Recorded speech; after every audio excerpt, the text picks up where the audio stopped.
समय परिवर्तनशील है, बदलता रहता है। जो आज है वो कल नहीं था और जो आज है वो कल नहीं रहेगा। इसलिए घबराइए मत। अपना कर्म ईमानदारी से कीजिए, अपने ईश्वर पर विश्वास रखिए। हरे कृष्ण दोस्तों, मैं हूं अनुज शर्मा।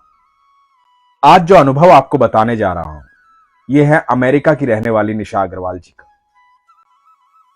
निशा अग्रवाल भगवान की अनन्य भक्त हैं। दो प्यारी प्यारी बेटियां हैं इनकी, जिन पर बहुत गर्व है इनको। दोनों ही बेटियां कृष्ण की अनन्य भक्त हैं, भगवान नरसिंह की पूजा करती हैं। एक बच्ची अपने स्कूल में फ्लूट बजाती है। वो इसलिए फ्लूट बजाती है क्योंकि कान्हा जी फ्लूट बजाते हैं। बहुत प्यारा सा परिवार है।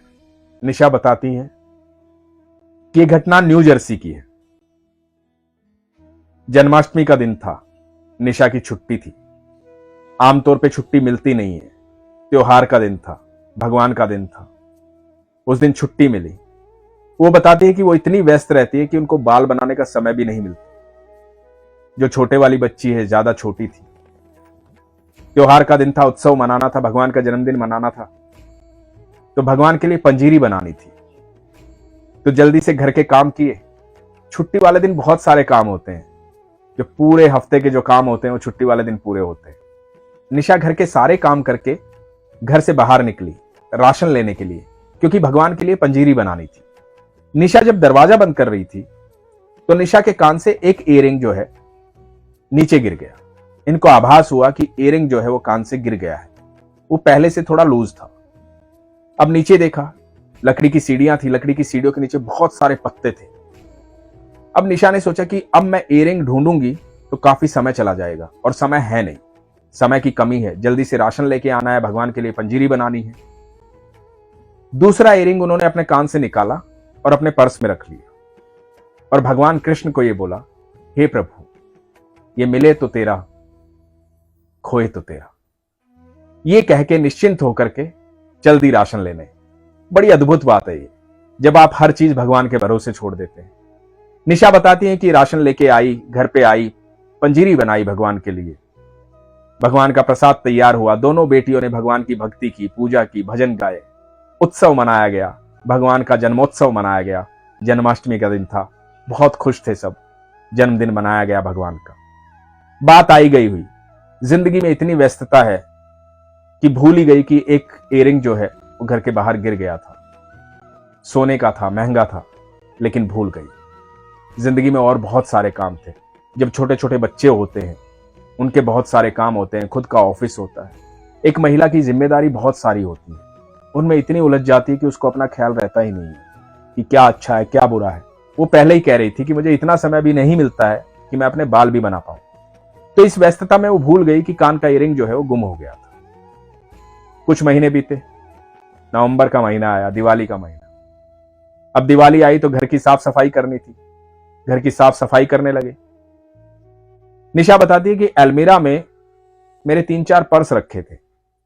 एक पर्स जो वो रेगुलर यूज करती थी, बाकी 2-3 ऐसे थे कि कभी लेके जाना, कभी नहीं लेके जाना। तो 3-4 पर्स रखे थे। ऐसे ही पर्स को देखने लगी और पर्स में देखती है कि एक इयररिंग रखा हुआ है। निशा सोचती है कि मैंने तो ये अपने रेगुलर पर्स में रखा था, इसमें कैसे आया। तो ये सोच के निशा अपने रेगुलर पर्स को खोलती है। उसमें भी एक इयररिंग रखा हुआ है, और इसमें भी एक इयररिंग रखा हुआ है। जो ये दूसरा पर्स था, इसमें जो इयररिंग था, ये वो था जो गुम हो गया था। ये वो था जो सीढ़ियों में गिर गया था, जिसको निशा ने खोजा नहीं था, ढूंढा नहीं था। निशा भावुक हो गई। निशा ने ठाकुर जी को याद किया, धन्यवाद किया। बोले कि हे ठाकुर, मैंने तो कहा था, मिले तो तेरा, खोए तो तेरा। मेरा तो सब कुछ तेरे पास है। भावुक होकर के रोने लगी, ठाकुर जी को याद करने लगी, धन्यवाद करने लगी। बड़ी खुश हुई। निशा बताती है कि ये ऐसा अनुभव था कि इसके गवाह सिर्फ मैं और ठाकुर ही थे। तो मैं किसे बताती कि ऐसा हुआ, और कौन विश्वास करता। लेकिन दोस्तों, मैं जानता हूं, जो विश्वास करते हैं उनके साथ पल प्रतिपल चमत्कार होते हैं, हमेशा चमत्कार होते हैं। उसके बाद निशा बताती हैं कि कुछ दिन के बाद बहुत परेशान थी, बहुत सारे काम होते हैं, बहुत सारी चिंताएं होती हैं, छोटी छोटी प्यारी प्यारी बच्चियां हैं। ऐसे ही बैठ करके सोचने लगी, कल को मुझे कुछ हो गया तो इन बच्चियों का क्या होगा? विदेश में रहती हूं, घर से कौन आएगा? मेरा देश इतना पास नहीं है, भारत बहुत दूर है, दूसरे देश में बैठी हूं, कल को कुछ हो गया तो कौन आएगा?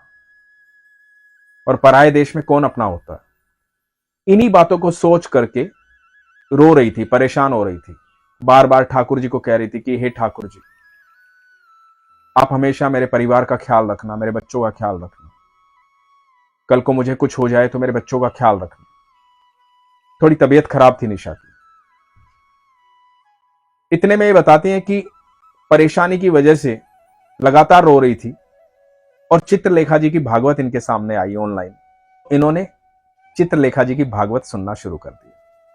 मन थोड़ा प्रसन्न हुआ, विचार बदले, थोड़ा सा अच्छा महसूस होने लगा। उसके बाद ये रात को अपने बिस्तर पर जाकर लेट गई। दोनों बच्चियां भी सो गई थी। दिमाग तब भी अशांत था। सोच रही थी कल को कुछ हो गया तो घर से कोई कैसे आएगा? मन बार बार डाइवर्ट होता है, फिर घूम फिर कर वहीं चला जाता है। परेशानी जो है कई बार बहुत भारी हो जाती है। तो परेशानी दिमाग में चल रही थी। सोच रही थी कि मेरा देश दूर है, वहां से कोई आएगा, पता नहीं वीजा लगेगा नहीं लगेगा, पासपोर्ट तैयार होगा नहीं होगा, मेरी बच्चियों का क्या होगा?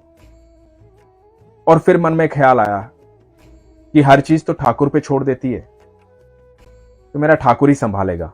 आंखें बंद की, ठाकुर जी का ध्यान किया। निशा बताती हैं कि वो काले कन्हैया मुस्कुराते हुए, मेरे कृष्ण कन्हैया, मेरे बंसी वाले मुझे दिखाई दे रहे थे। मैं उनका ध्यान कर रही थी और इतने में मुझे एहसास हुआ कि मेरे कमरे में कोई है, कोई मेरे आसपास चल रहा है। और मुझे अनुभूति हो रही थी कि मेरे ठाकुर मेरे पास है, मेरे कृष्ण मेरे पास है, मेरे कमरे में है। और मैं घबरा रही थी, मेरे से आंखें नहीं खोली जा रही थी, मुझे डर लग रहा था। मैं साधारण हूं, मैं अपने प्रभु को कैसे देख सकती? मुझे उनकी अनुभूति हो रही थी। मुझे पूरा यकीन था कि मेरे कृष्ण मेरे पास है, वो मेरे बिस्तर के आसपास चल रहे हैं। दोस्तों, जब ईश्वर आते हैं वो अपनी अनुभूति करवाते हैं, वो अलग ऊर्जा है, क्योंकि पूरी सृष्टि उनकी ऊर्जा से चल रही है। जिस तरह से निशा कह रही है कि मैं डर रही थी, आंखें खोलने की हिम्मत नहीं हुई। आप यकीन मानना, जब अर्जुन ने पहली बार ठाकुर जी को देखा था अपने ब्रह्म रूप में, तो अर्जुन के शब्द यही थे कि प्रभु, ऐसा लग रहा है जैसे सैकड़ों सूर्य एक साथ चमक रहे हैं। मैं आपका यह रूप देख नहीं सकता, मैं भयभीत हूं। मुझे मेरे साधारण कृष्ण से मिलना है, मेरे दोस्त से मिलना है। आप उसी तरह हो जाइए जैसे आप हैं, मैं नहीं देख सकता आपका ये रूप।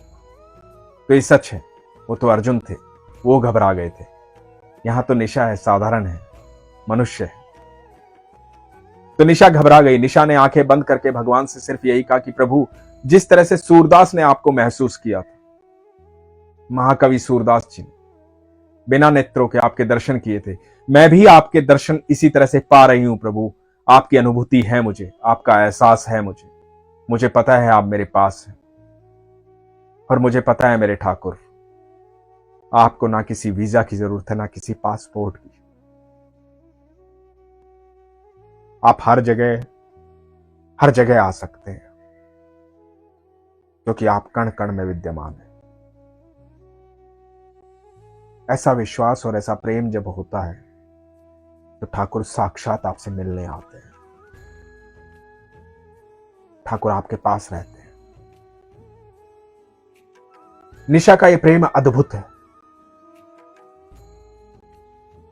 निशा कहती है कि मैं हमेशा यही चाहती हूं, दुनिया का जो माहौल है दुनिया में जिस तरह के लोग हैं, मुझे पता है कि मेरी बेटियों की सुरक्षा के लिए मेरा ठाकुर हमेशा उनके साथ खड़ा। निशा कहती हैं कि उस दिन के बाद मैं हर चीज के लिए निश्चिंत हो गई। मुझे अब डर नहीं लगता, मैं भयभीत नहीं हूं, मैं घबराती नहीं हूं, क्योंकि मुझे पता है मेरे ठाकुर मेरे पास है, मेरे कृष्ण मेरे पास है, मेरे साथ रहते हैं।